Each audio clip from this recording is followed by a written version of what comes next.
I'm so tired right now. Hey guys, what's up? And today I'm gonna start off a new album review series where I review some of the earlier albums I've listened to when I was young and when I'm not so familiar with music. I've done Coldplay, Eminem, and Gorillaz, as well as a bit of Death Grips and Radiohead. I will continue them when I have more subscribers, because I don't want these reviews to not get views, because I put a lot of effort in reviewing two of my favorite bands of all time. But I'm yet to do the Beatles, Led Zeppelin, and Pink Floyd, even though I listen to them a lot before I get into the whole music thing. And I'm yet to start off LCD Sound System, Metallica, Fleet Foxes, Swans, Godspeed You Black Emperor, and much more else. But today I'll be talking about the 2004 classic album Arcade Fire's full-length debut LP, Funeral. Arcade Fire is an indie rock band formed in Montreal, Canada, who later became more of a disco pop rock band, but really, they dive into different genres on every album. From indie goth to a more Catholic kind of indie, to a straight-up pure indie, to disco dance rock, to disco dance pop. It consists of frontman Win Butler, his wife Regine, his brother William, and also some others. And in the late 90s, early 2000s rock renaissance period, Arcade Fire is one of the lead indie rock pioneers, alongside with The Killers and The Strokes, and more. And this album is perhaps one of the greatest debut albums of all times, because it's such a tasteful and stylistic take on indie rock. Not only are strings and pianos and organs are heavily involved, there are old instruments getting involved as well, and that's why the album almost has a medieval vibe to it, more like neoclassical, like 17th, 18th, 19th century vibe to it. It's kind of hard to describe. But then it doesn't feel as medieval as, say, Fleet Foxes. It actually feels more like the dark periods in Europe or UK itself or USA, where you can see all these poor people living in towns in dirty clothes. It's almost neoclassical, but not quite, so we have to go with goth, I guess. The track list is pretty interesting as well, since 4 out of the 10 tracks are also titled Neighborhood. The album starts off strongly with Neighborhood 1, Tunnels. Oh boy. It's the best Arcade Fire song ever, in my opinion. We get these very sanitized and angelic pianos backed with this broad and uptight guitar riff that's almost sunburnt but icy at the same time, and these very modest, muffled kick drums and some beautiful organs. It's almost like a church song, but not quite, because it has moments of tension, ups and downs, and the vocals are completely unhinged. It's like Win Butler is trying so hard to sound loud, so he has to shout on top of his lungs.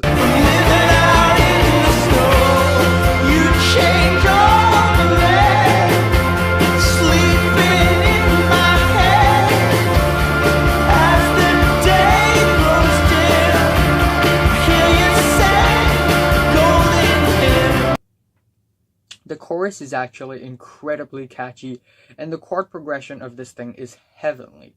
And the song really gives this upright, straight edge, it is what it is, life is gonna be okay kind of vibe.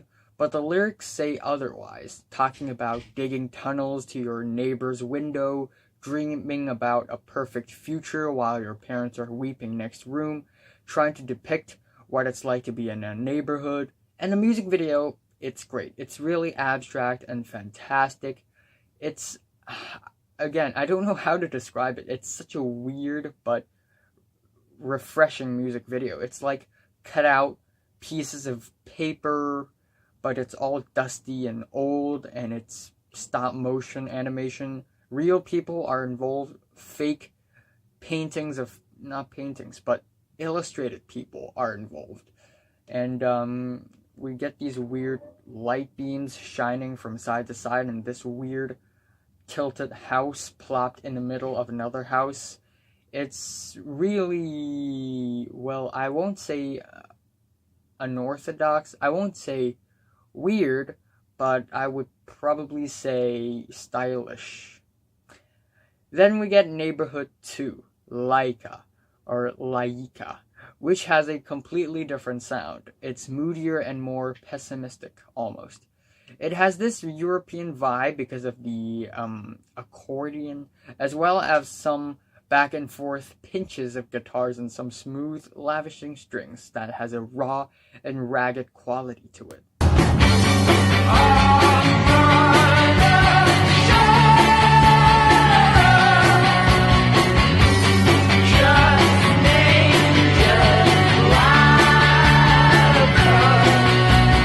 And Win Butler shouts with even more force, "Alexander, older brother!" This song mainly talks about a person who struggles with suicidal depression, but in a very abstract and fairy tale-ish way, and it also ties into the whole neighborhood theme, of course.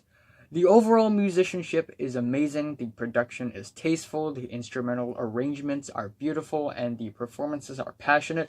It grows on you, that's what I'm mainly trying to say. And the music video, once again, it's really interesting, it's really well directed, and really well shot and designed. You have to give it a watch. It's a 10 out of 10, once again.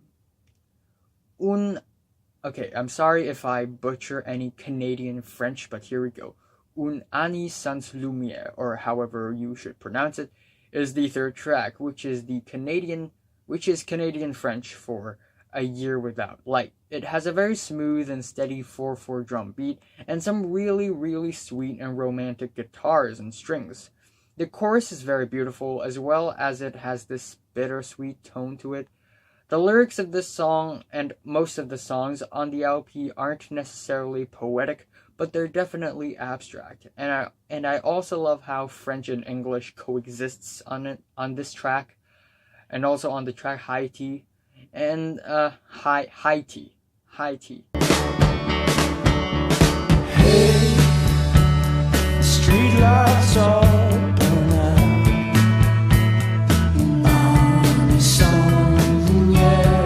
The way the song ended off is brilliant as well as hell, is brilliant as well as hell, as well. Whatever. It kind of stops for a while, then it bursts into this exciting and colorful indie punk guitar jam that's truly magnificent. I'm giving this track a 9 out of 10.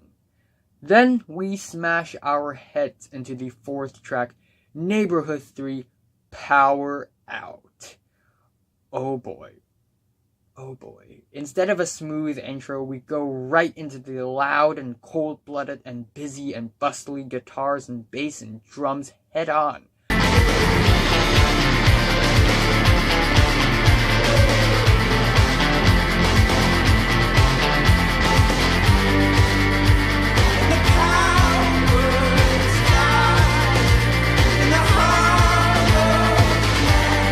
The guitar riffs also have this industrial futuristic feel to it. It's like the period of time when painters like to sport futurism.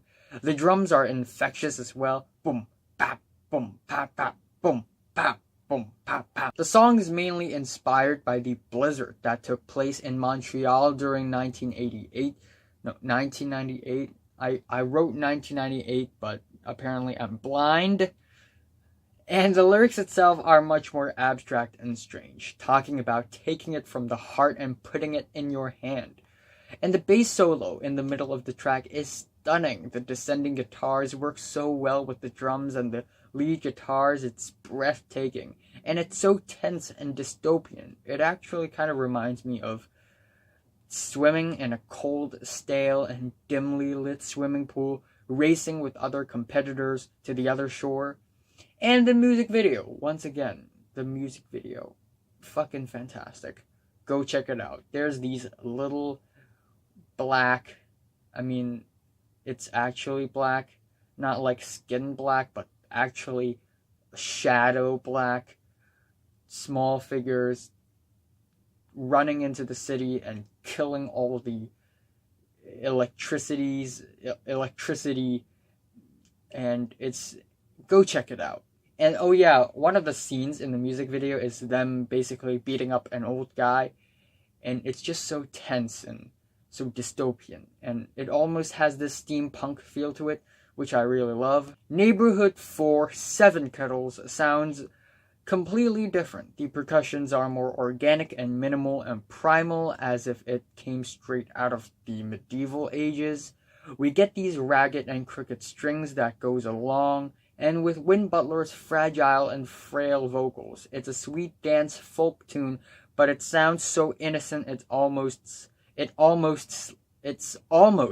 like it's satirical and parodic. The track is about how time passes by and how precious time is, and I'm so glad Arcade Fire dove into lyrical topics much more deep and thoughtful than most other shitty indie bands. I'm giving Neighborhood 4, 7 Kettles a 9 out of 10. 479.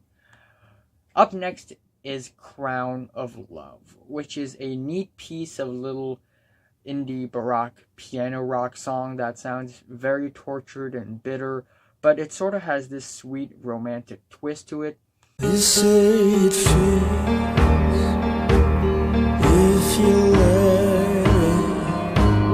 Love was made to forget. While I'm not a huge fan of the vocals here and melody-wise, this track is relatively milder and weaker than other tracks on the record in my opinion.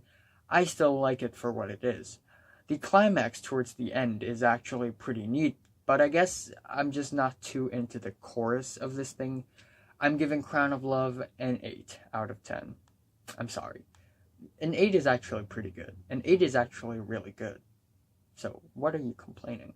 What really hits you in the heart, however, while listening to the album would be Wake Up, which is also one of the most iconic Arcade Fire songs. It's an epic, emotional, and moving rock track about waking up.